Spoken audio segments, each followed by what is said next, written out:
Hello and welcome to Content Marketing Insider powered by Repurpose.io. And it's still me, Roy Garcia. Thank you for joining us. And on this episode, we've got the doctor in the house, and he's going to be talking to us about a side hustle. And our guest for this episode helps make money online by creating digital strategies for his clients. Our guest is Doc Williams. Doc, welcome to Content Marketing Insider. Hey, thanks so much for having me. I'm excited, man. Thanks for having me. And I'm loving the Spider-Man mask at the background. That's pretty cool, man. Thank you. Thank you. Yeah, I've been doing this for a couple years. I try to change the set every season. So it's like a TV show if people watch it over and over again.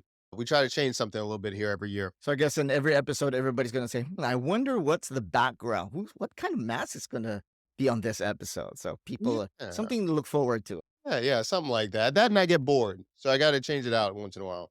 Gotta shake things up. Absolutely. Absolutely. Doc, on this episode, we are going to be talking about how to make a profitable side hustle with content. Very interesting, very timely, and specifically now that a lot of people are looking for different ways to make money on the side and hopefully make it a full-time gig for them.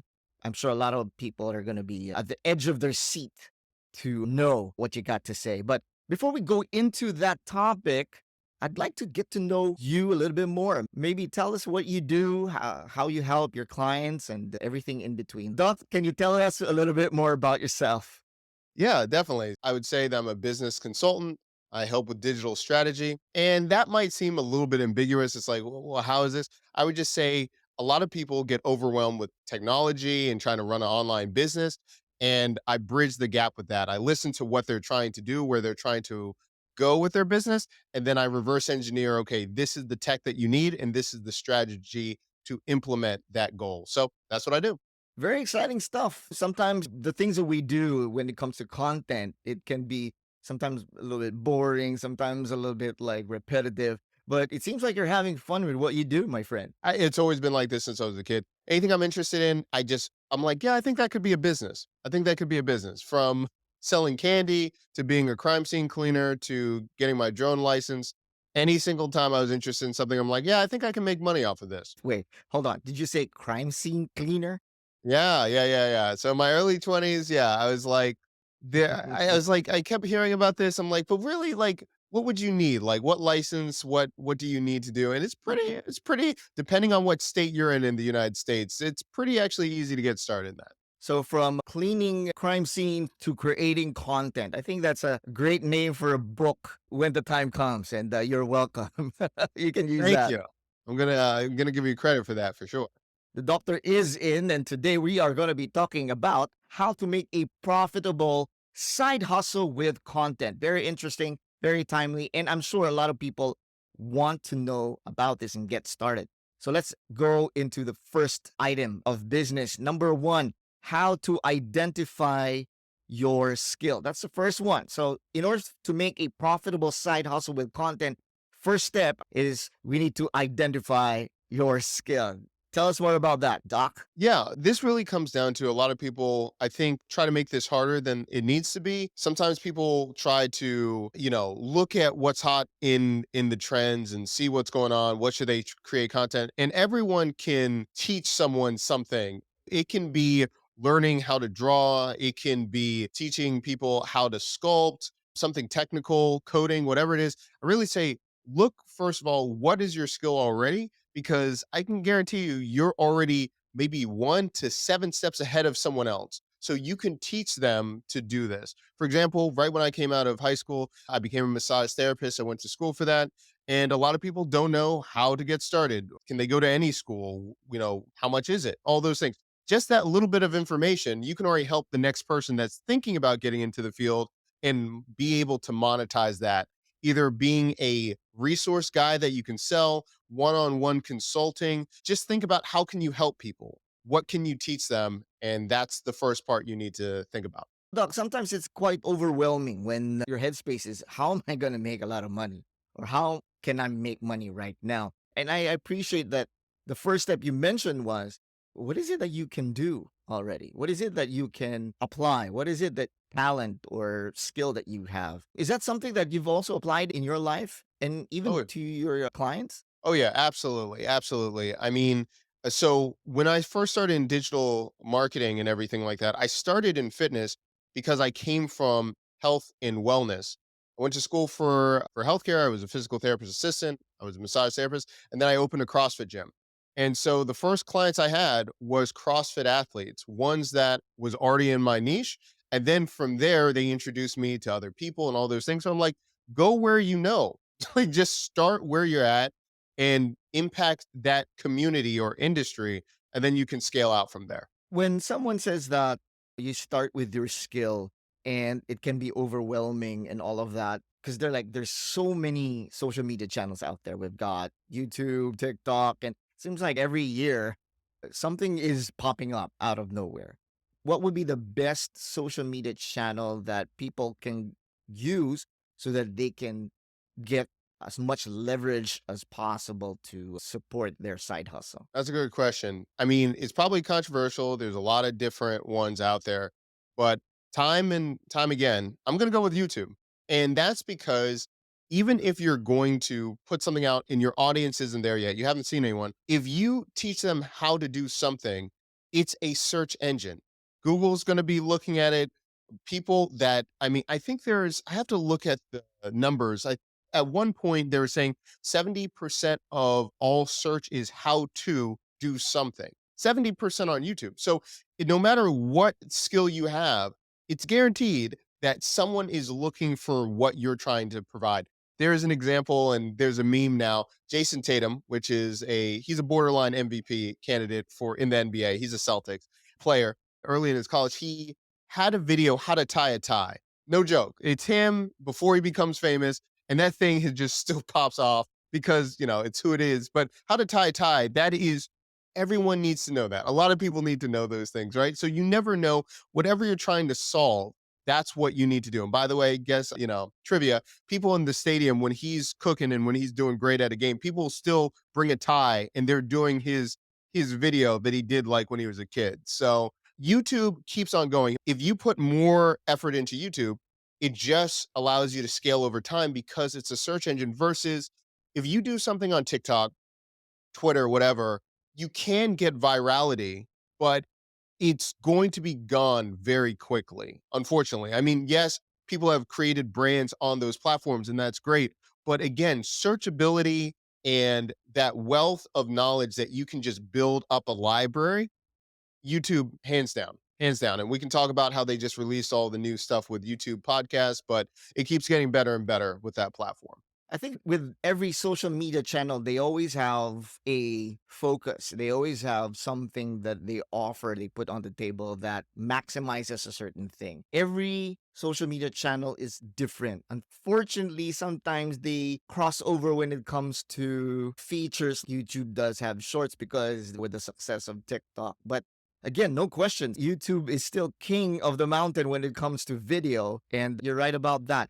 Oh, before we go to the next Yeah. one, Doc, just a thought, because we don't want them to spend too much time on certain things. Is there Yeah. something that they can do to verify if that idea is, okay, this got potential, or this Yeah. one seems to be profitable? Because a lot of people are looking for that. Yeah, so that's a great question. So there's a couple things. Number one, I would write down a list of all of your talents, right? And it could be business, it could just be what you're experiencing for a hobby, whatever it is.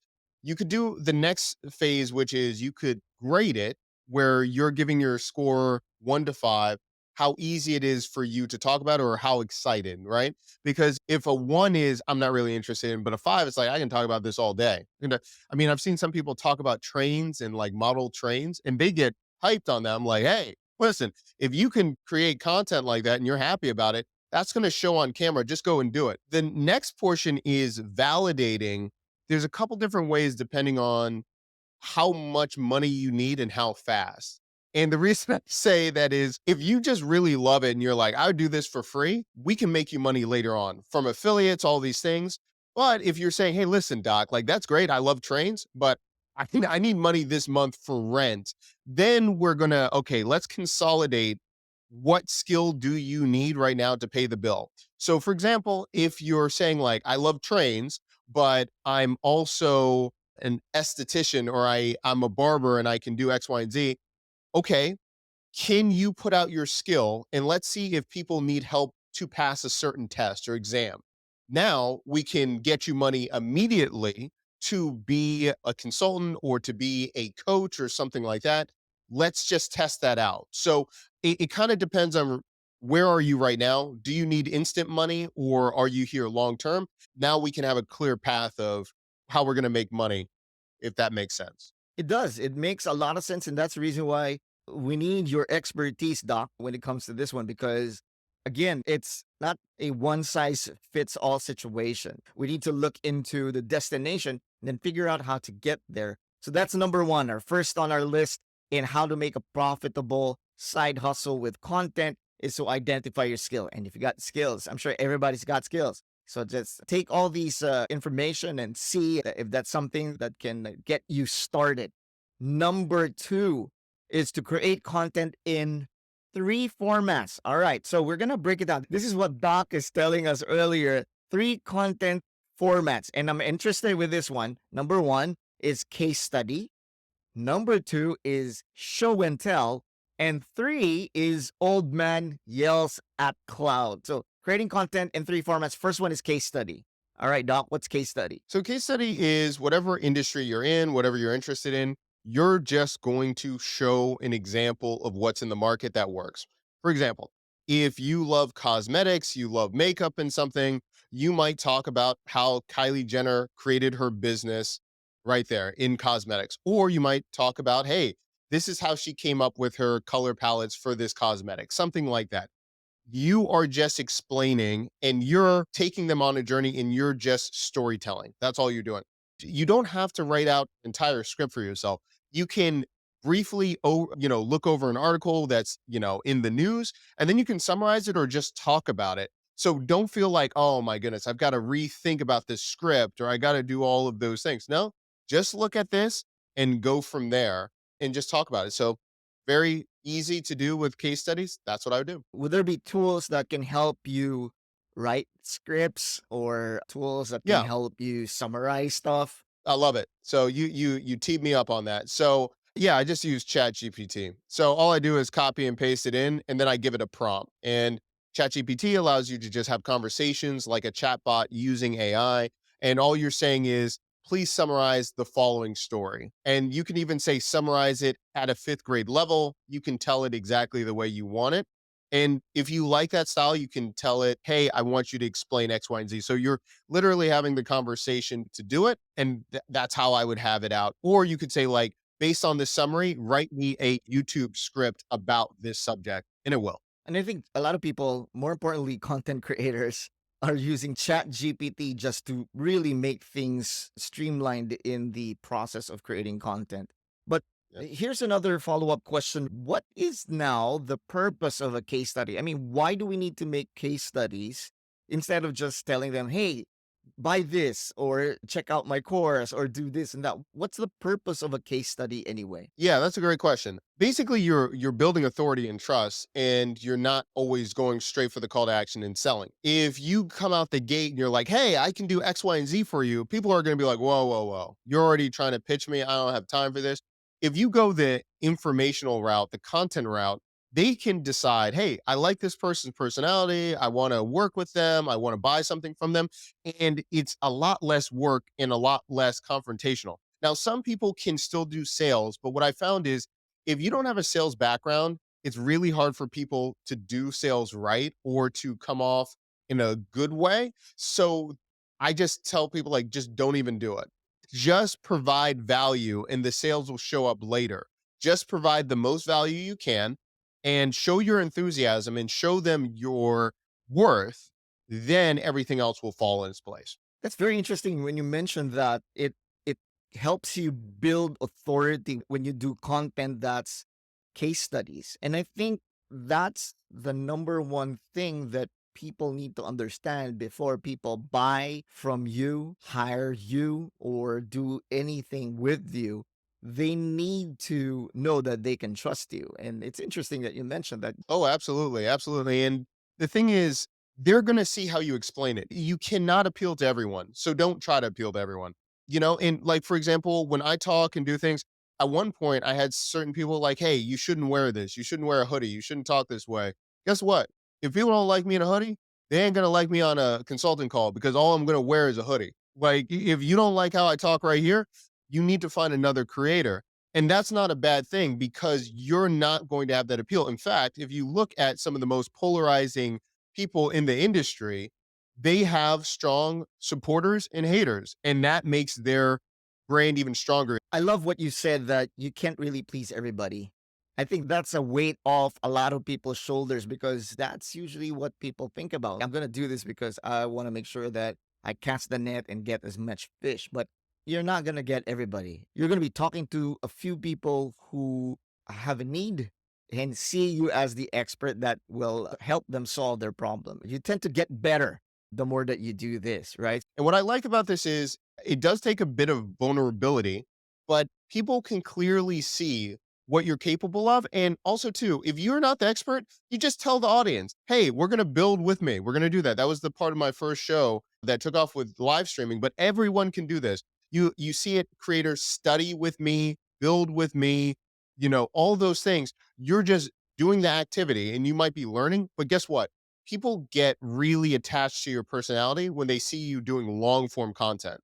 Although TikTok is great for short form, I really believe people gravitate towards people if the longer time they spend with them. In long form, it's not, they see your full personality on display.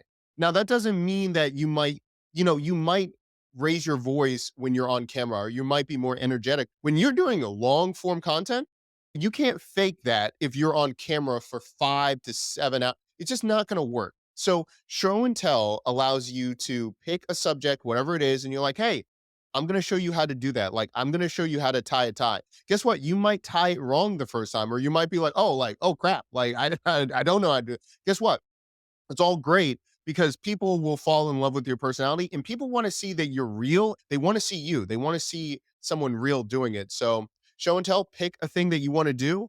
You set up the camera and then you just do it, or, do a podcast, but you're doing it in real time and that's it. Doing it in real time, vulnerability. I think that those are certain things that a lot of people are gravitating to simply because they have real world problems and they don't want some snotty person just telling them what to do.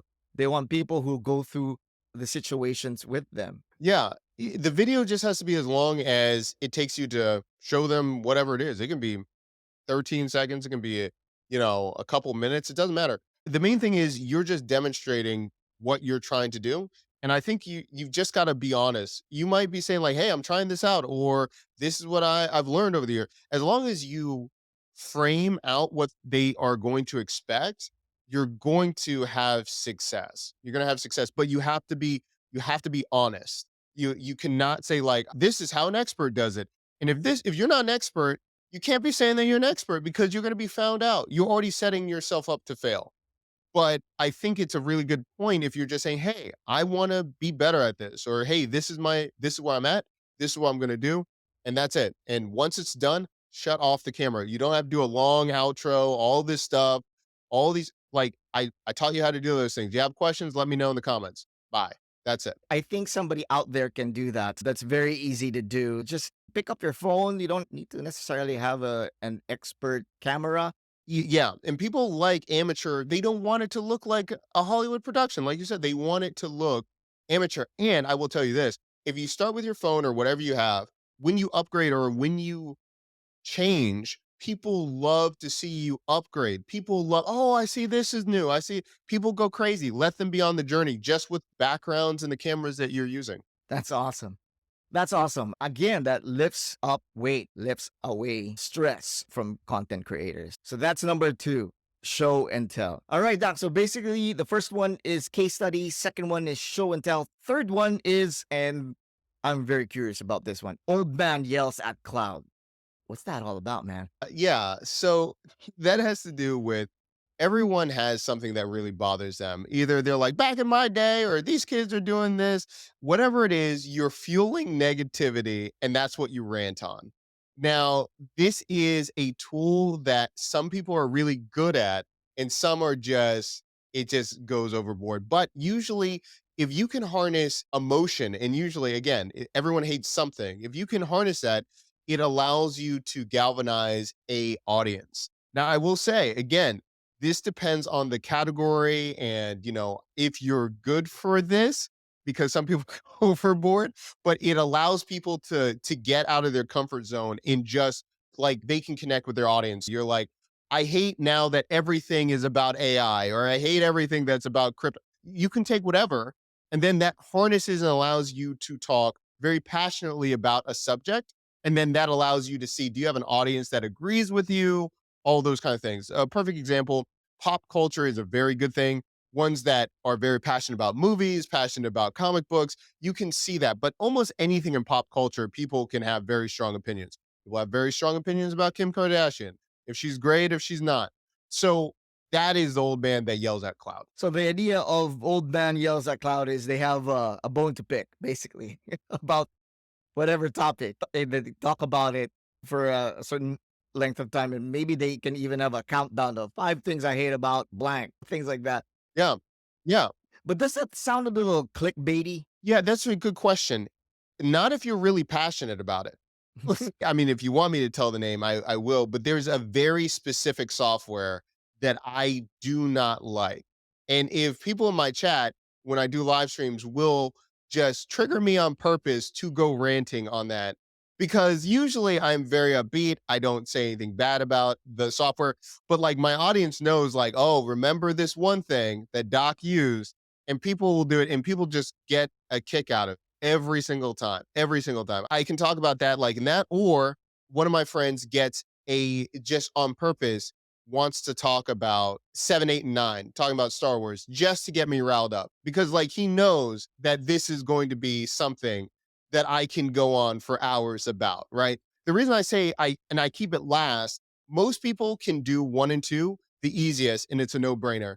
The third one, it's to get people out of a shell, and then there are some ways to do it, but a lot of times it's really it's a delicate balance with that, because some people either swear too much and they don't have like a logical development of like being like critical and do it, or they might not have the personality and it shuts off the audience to that person because of the negativity.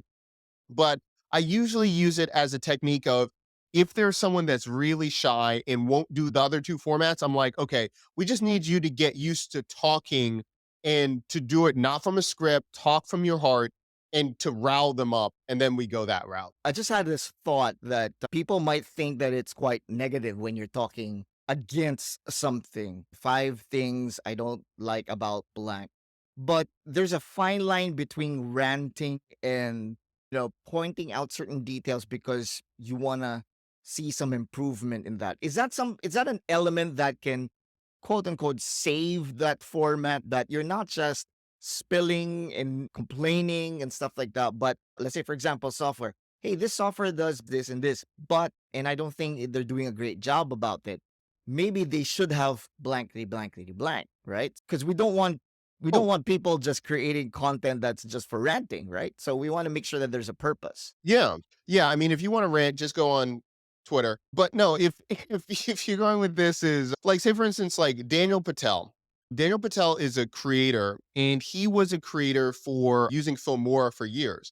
And Filmora changed their lifetime deal, and he did a series that like popped off. Like, but he wasn't saying anything wrong. He was just saying what was there. They changed the terms of service, and he didn't think that was fair. And he did series, like he did several videos following up and what happened. Guess what? Phil Moore actually changed what they did because of this critical way that he did it. And that was old man yelling at cloud. Like that's what he was doing. But he did it in a way that it wasn't offensive. He wasn't going after personal attacks of who it was. He's like, listen, I was their first sponsor. I was their first content creator, and this is where it was. This is what they're saying, and I don't think it's right. And also, it allowed him to explore because now he uses DaVinci Resolve. He wasn't just pulling it up and he's like, oh, they don't have enough features. This sucks. Like, oh, da, da, da, da, I hate this thing. He's just like, this is what I really have. So it was a strategic way of pointing out faults, and he wanted to have a real conversation. Guess what? Phil Moore got upset. A lot of people got upset, but because of his actions, and they did a copyright strike on him. I mean, it was crazy, but it was a good thing. And by the way, not all good things end up like that was a happy ending for him. But you've got to navigate that. If you're going to go with that, you're throwing gasoline on a fire if you're going that format. Again, something negative doesn't necessarily have to be spewed out in negativity. It can still be objective, it can still be critical, but it's one thing to point out a flaw, but not provide suggestions or potential solutions. So I think that would be a great balance to Old Man Yells at Cloud, that you're just saying things about something, not just for the sake of saying it, but you do have a point and you do want to make things better. So those are three things, guys. So creating Absolutely. content in three formats: case study, show and tell, Old Man Yells at Cloud, and maybe you want to do that in that order. And most likely, if you get that, then the chances are you're going to get comfortable in front of the camera.